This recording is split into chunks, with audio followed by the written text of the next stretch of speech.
ចំណុចទី2មនុស្សគ្រប់រូបគឺសុទ្ធតែចង់បានភាពសំខាន់ព្រោះតែមនុស្សចង់បានភាពសំខាន់នឹងហើយទើបទាមទារឲ្យមានការយកចិត្តទុកដាក់ពីអ្នកដទៃនារីដែលមានផ្ទៃពោះត្រូវទៅសម្រាប់នៅមន្ទីរពេទ្យទាមទារឲ្យប្តីនៅចិត្តបីបំថ្នាក់ថ្នមបបោះអង្អែលយកចិត្តទុកដាក់ដើម្បីបង្ហាញអំពីភាពសំខាន់របស់ខ្លួនបើសិនជាមិត្តភ័ក្តិរបស់យើងទៅសៀមរាបមកវិញក៏ទិញសាច់ក្រក 4-10 គីឡូមកផ្ញើមិត្តភ័ក្តិយើងទី1ទី2ទី3ប៉ុន្តែផ្លេចយើងនោះយើងនឹងមានការអាក់អន់ចិត្តយើងនឹងគិតថាអូមិត្តភ័ក្តិនឹងគិតថាយើងអត់សំខាន់ទេបានផ្លេចយើងបើសិនជាមិត្តភ័ក្តិយើងមកពីបាត់ដំបងគាត់ទិញក្រូចពោធិ៍សាត់យកមកផ្ញើមិត្តភ័ក្តិទាំងអស់ឲ្យផ្លេចយើងនោះយើងនឹងមានការអាក់អន់ចិត្តបើសិនជាមិត្តភ័ក្តិទៅខេត្តកោះកុងគាត់មកវិញទិញទឹកម្ទេសងុយឆ្ងាញ់មកពីខេត្តកោះកុងផ្ញើមិត្តភ័ក្តិទាំងអស់ប៉ុន្តែផ្លេចយើងនោះយើងនឹងមានការអាក់អន់ចិត្តបើសិនជាមិត្តភ័ក្តិរបស់យើងរៀបការហើយផ្លេចគាត់ផ្លេចអញ្ជើញការយើងតើយើងមានអារម្មណ៍យ៉ាងម៉េចបើសិនជាមិត្តភ័ក្តិរបស់យើងគាត់អញ្ជើញការយើងនឹងមាត់ទទេប៉ុន្តែមិត្តភ័ក្តិដទៃដាក់សបុតត្រឹមត្រូវនោះយើងមានអារម្មណ៍យ៉ាងម៉េចប្រហែលជាយើងចង់ដៃគាត់ដោយមាត់ទទេវិញ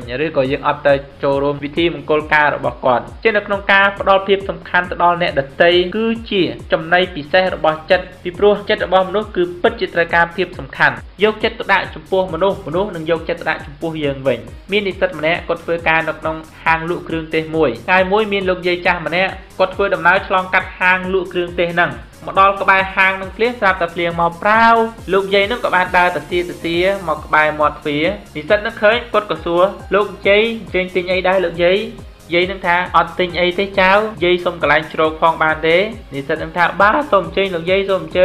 ជើញតាមស្រួលលោកយាយនឹងក៏ដើរមកអែបមាត់ទ្វារគាត់ក៏បានអញ្ជើញលោកយាយអញ្ជើញចូលក្នុងអញ្ជើញអង្គុយលេងសិនគាត់ក៏បានអញ្ជើញលោកយាយចូលក្នុងរៀបតុឲ្យលោកយាយនឹងអង្គុយរបួលនៅពេលដែលមានអតិថិជនមកគាត់ក៏បានចេញទៅលក់អតិថិជនទៅវិញអស់គាត់មកលើកទឹកឲ្យលោកយាយយកទស្សនាវដ្តីឲ្យលោកយាយនឹងមើលនៅពេលដែលអតិថិជនមកគាត់ចាប់ដើមទៅលក់ទៀតពេលដែលអតិថិជនទៅអស់គាត់រួចដៃរួចជើងគាត់មកនិយាយសួរសុខទុក្ខយកចិត្តទុកដាក់ចំពោះលោកយាយនៅពេលដែលអតិថិជនចូលមកទិញទំនិញគាត់ទៅលក់ធម្មតារួចដៃគាត់មកអង្គុយសួរនាំពីនេះពីនោះយកចិត្តទុកដាក់ដល់លោកយាយនឹងខ្លាំងណាស់ដល់ពេលមួយសន្ទុះធំមកភ្លៀងរាំងនិស្សិតនឹងក៏បានសួរទៅកាន់លោកយាយថាលោកយាយអញ្ជើញទៅផ្ទះឥឡូវនេះឬក៏ចាំបន្តិចទៀតលោកយាយថាលោកយាយទៅឥឡូវហ្នឹងលោកយាយអញ្ជើញទៅតាក់ស៊ីឬក៏មានអ្នកណាមកយកលោកយាយថាខ្ញុំទៅតាក់ស៊ីអញ្ចឹងលោកយាយចាំខ្ញុំជូនទៅគាត់ក៏បានកាន់ដៃលោកយាយនឹងដើរទៅដល់មាត់ទ្វារស្រាប់តែមើលតែមេឃភ្លៀងនៅតក់គាត់ថាលោកយាយឈប់សិនគាត់បានរត់ចូលទៅក្នុងបន្ទប់ហើយទីបានឆាត់មួយយកមកទទួលឲ្យលោកយាយហើយបានកាក់ហៅតាក់ស៊ីចូលមកទៅស៊ីបើកទ្វារឡានឲ្យលោកយាយក៏បានចូលទៅក្នុងឡានហើយលោកយាយនឹងបានបង្វិលកញ្ចក់ឡានហើយសួរឈ្មោះនិស្សិតនឹងក៏បានជូនណែមកាតមួយទៅឲ្យលោកយាយនឹងឡានតាក់ស៊ីនឹងក៏បានចេញដំណើរទៅ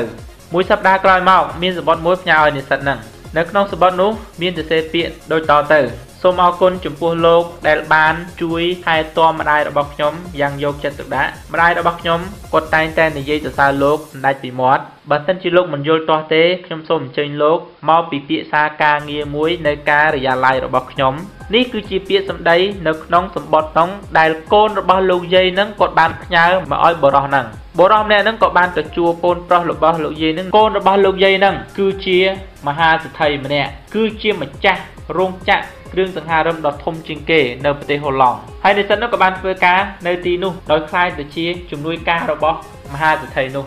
ពេលណាយើងយកចិត្តទុកដាក់ចំពោះអ្នកណាម្នាក់អ្នកនោះនឹងមានការចាប់អារម្មណ៍មកលើយើងការយកចិត្តទុកដាក់ចំពោះអ្នកដទៃគឺជាការចាប់ច្បាច់បេះដូងអ្នកដទៃឲ្យគាត់មានការបាក់ចិត្តបាក់អារម្មណ៍មកលើយើងនៅពេលណាយើងយកចិត្តទុកដាក់ចំពោះមនុស្សម្នាក់នោះនឹងមានការចាប់អារម្មណ៍ហើយគិតមកកាន់យើងបើយើងមិនយកចិត្តទុកដាក់ចំពោះអ្នកណាម្នាក់វិញអ្នកណាម្នាក់នោះគាត់ក៏បង្ងើយកន្តើយមិនយកចិត្តទុកដាក់ចំពោះយើងវិញដែររាល់សកម្មភាពរបស់យើងដែលចេញទៅវានឹងមានចំណាំងផ្លាតត្រឡប់មកយើងវិញ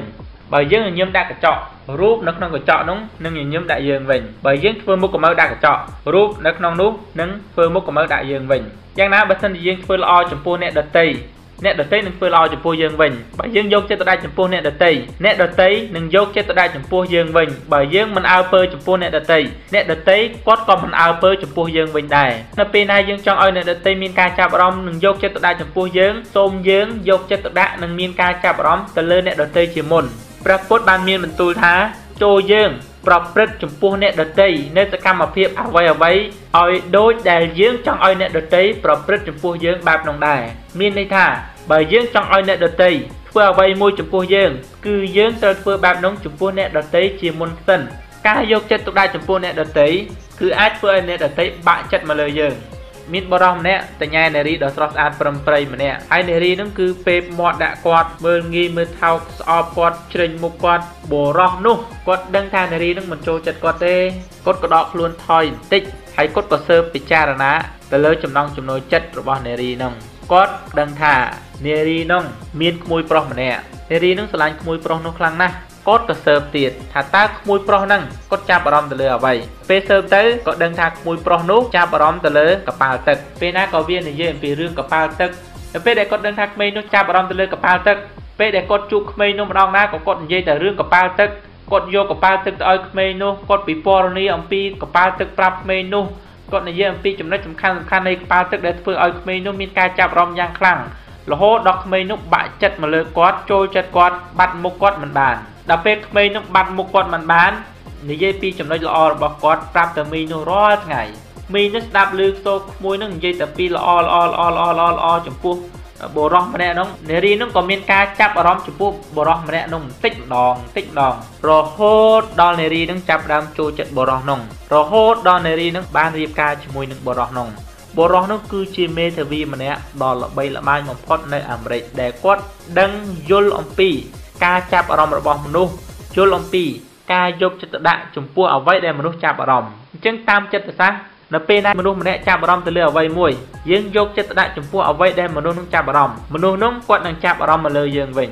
ដែលការយកចិត្តទុកដាក់ចំពោះអ្នកដទៃនេះគឺយកចិត្តទុកដាក់ចំពោះមនុស្សស្មើគ្នាកុំយកចិត្តទុកដាក់ចំពោះក្រុមណាមួយឬក៏មនុស្សណាម្នាក់ឧទាហរណ៍ថាយើងជាអ្នកលក់យើងឃើញអតិថិជនចូលមកហាងរបស់យើង2នាក់ហើយបើយើងយកចិត្តទុកដាក់ចំពោះតែមនុស្សម្នាក់ទៀតគាត់នឹងមានការអាក់អន់ចិត្តជាមួយយើងបើសិនជាមានមនុស្ស2នាក់មកលេងផ្ទះយើងយកចិត្តទុកដាក់ចំពោះតែម្នាក់នោះម្នាក់ទៀតអាក់អន់ចិត្តជាការពិតយើងមិនអាចយកចិត្តទុកដាក់ចំពោះមនុស្សទូទៅទាំងអស់គ្នាបានទេ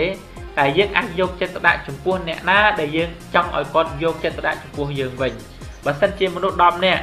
យើងចង់ឲ្យគាត់យកចិត្តទុកដាក់និងមានការចាប់អារម្មណ៍មកលើយើងទាំង10នាក់គឺយើងត្រូវតែយកចិត្តទុកដាក់និងធ្វើការចាប់អារម្មណ៍ទៅគាត់ទាំង10នាក់នោះវិញនៅក្នុងគ្រួសារមួយឧទាហរណ៍ថាសាច់ញាតិខាងប្តីមកលេងអញ្ចឹងប្តីនោះក៏ចាប់ដើមឲ្យអ្នកបម្រើធ្វើម្ហូបឆ្ងាញ់ធ្វើភីហ្សាសាំងវិចគោឡើងភ្នំចំណែកនៅពេលដែលសាច់ញាតិខាងនារីខាងប្រពន្ធមកលេងវិញយើងមិនយកចិត្តទុកដាក់យើងមិនអើពើយើងធ្វើម្ហូបធម្មតាសម្លម្ជូរសម្លប្រហើរប្រហុកត្រីងៀតទឹកត្រីនោះសាច់ញាតិខាងប្រពន្ធនឹងមានអារម្មណ៍អាក់អន់ត្រកូលចិត្តជាមួយនឹងយើងហើយគាត់អាចនឹងនិយាយដើមយើងហើយសូម្បីតែប្រពន្ធយើងគាត់ក៏អាក់អន់ចិត្តពួកយើងការយកចិត្តទុកដាក់តែម្ខាងនេះវានឹងបង្កគ្រោះថ្នាក់ដល់យើងបើស៊ូយើងកុំយកចិត្តទុកដាក់ទាំងអស់គ្នាបើសិនជាយើងចូលទៅក្នុងហាងលក់ទំនិញមួយយើងមាន2នាក់អ្នកលក់យកចិត្តទុកដាក់តែម្នាក់យើងអាក់អន់ចិត្តបើយើងទៅផ្ទះគេយកចិត្តទុកដាក់ចំពោះយើងសប្បាយចិត្តបើយើងទៅ2នាក់គេយកចិត្តទុកដាក់ចំពោះតែអ្នកដទៃយើងគេមិនអើពើនោះយើងនឹងមានការអាក់អន់ចិត្តក្នុងការយកចិត្តទុកដាក់នេះដែរចូលយើងជៀសវាងចំពោះការយកចិត្តទុកដាក់ចំពោះតែអ្នកមានឬក៏អ្នកលយឆាយមានបរិសុទ្ធចំណាស់ម្នាក់ពាក់ស្បែកជើងផ្ទាត់ពាក់កៅអៅធម្មតាអត់ទនុយចុះពីលើម៉ូតូឌុបដើរចូលទៅក្នុងហាងលក់ឡានមួយយ៉ាងធំនៅក្នុងហាងលក់ឡាននោះមានអ្នកលក់3នាក់អ្នកលក់អង្គុយមុខកុំព្យូទ័រម្នាក់ទៀតឈរនៅជ្រុងម្ខាងម្នាក់ទៀតអង្គុយគង់ជាក់ថ្លាពាក់វ៉ែនតាកំពុងតែអានកាសែតអ្នកទាំង3នោះនៅពេលដែលឃើញបរិសុទ្ធចំណាស់នោះដើរចូលទៅគឺគាត់អត់អើពើអ្នកនៅខាងជ្រុងម្ខាងគឺនៅតែជ្រុងម្ខាងអ្នកវាយកុំព្យូទ័រគឺវាយតែកុំព្យូទ័រអ្នកអានកាសែតគឺគិតតែពីរឿងអានកាសែតលួចមើលទៅឃើញតានឹងខោមិនខោអាវមិនអាវគឺអានកាសែតធម្មតាធ្វើប្រងើយកន្តើយអត់មានដើរទៅសួរទៅណែនាំទៅរាក់ទាក់ទៅទទួលស្វាគមន៍ទៅយកចិត្តទុកដាក់ដើម្បីតាក់ទាញទឹកចិត្តតានឹងតលទៅសោះដល់ពេលតានោះគាត់ចាប់ដើមដើរមើលខ្លួនឯងនឹងហើយគាត់ក៏សួរថាតើឡានមួយនេះថ្លៃប្រមាណក្មួយអ្នកអានកសែតហ្នឹងគាត់ក៏និយាយដោយមិនមើលមុខតាហ្នឹងមុខគាត់នៅមកមើលតែកសែតហ្នឹងគាត់ថាអូអាហ្នឹង40000តាហើយតាហ្នឹងក៏សួរទៀតចុះអាមួយនេះថ្លៃប្រមាណដែរក្មួយអ្នកអានកសែតហ្នឹងថាអូអាហ្នឹងថ្លៃណាស់តាអើយ70000តាហ្នឹងថា65000បានទេក្មួយគ្រាន់តែតាហ្នឹងថា65000បានទេស្រាប់តែម្នាក់អ្នកអានកសែតហ្នឹងលោតចុះពីលើកៅអីថាម៉េចតាទាំង3នាក់ហ្នឹងក៏ស្ទុះស្ទាមកយកចិត្តទុកដាក់មករយៈដាក់តានោះដែលមុននេះបន្តិចតានោះគាត់មានបំណងទិញ16គ្រឿងអញ្ចឹងតានោះគាត់ក៏បាននិយាយទៅកាន់អ្នកលក់នឹងថាអញ្ចឹងជួយរៀបចំឲ្យ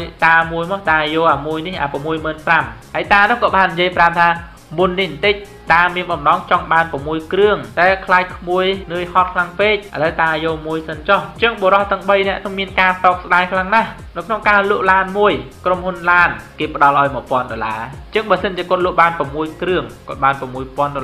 មករំពេចតែផ្ទុយទៅវិញដោយសារតែការមិនយកចិត្តទុកដាក់ទើបធ្វើឲ្យគាត់ខាតអស់$5000មករំពេចអញ្ចឹងការយកចិត្តទុកដាក់យើងចំណាយពេលតិចតែបានប្រយោជន៍ធំមនុស្សជាច្រើនដែលមិនអើពើមិនយកចិត្តទុកដាក់ចំពោះអ្នកតូចតាចតទៅសោះពីព្រោះគាត់គិតថាអ្នកតូចតាចហ្នឹងគឺមិនសូវសំខាន់តែផ្ទុយទៅវិញបងប្អូនសាកគិតមើលថានៅពេលដែលមនុស្សម្នាក់ស្លាប់បងប្អូនឃើញមានតែឃើញអ្នកធំដុំឯណាទៅជួយសែងសពគឺយើងមានតែឃើញអ្នកតូចតាចនឹងឯងចូលបងប្អូនកុំប្រមាថមើលងាយចំពោះអ្នកតូចតាចឲ្យសោះយើងគួរតែអរគុណចំពោះអ្នកតូចតាចបើគ្មានអ្នកតូចតាចទេក៏មិនមានអ្នកធំដែរលោកប្រធានាធិបតីម្នាក់របស់សហរដ្ឋអាមេរិកគឺលោក Roosevelt គាត់ជាប្រធានាធិបតីម្នាក់ដែលទទួលបានការគោរពស្រឡាញ់ពីមនុស្សម្នាជាច្រើនមកពីគ្រប់ទិសទីនៅសហរដ្ឋអាមេរិកហើយគាត់ជាប់ឆ្នោតធ្វើជាប្រធានាធិបតីរហូតដល់ទៅ4អាណត្តិអាកំបាំងនៃការទទួលបានការគ្រប់គ្រងពីប្រជាជនអាមេរិកគឺគាត់គឺជាមនុស្សដែលមានប្រជាប្រិយភាពជាទីបំផុត